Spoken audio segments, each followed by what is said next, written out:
without any papel lang ito.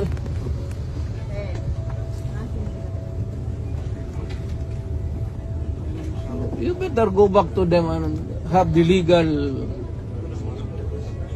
Wala, for what?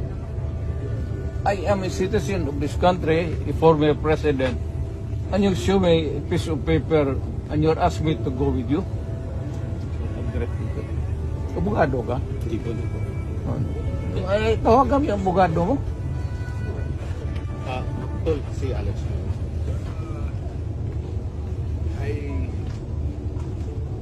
Kasi kanina wala pang warrant. Kasi, sir,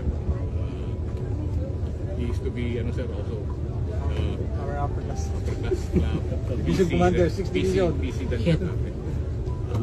Ko, I'm sorry to be talking loudly, but you know, this is a serious matter. They just transmitted to me, sir, a copy of the... Kanina, sir, nire-request ko na pagbigyan lang kayo na makauwi sa bahay mga kuha ng mga gamit. Kasi wala pang warrant of arrest until we get the copy of the warrant of arrest. Kasi yun man yung requirement. That is the only They're saying, legal but they thing. now, sir,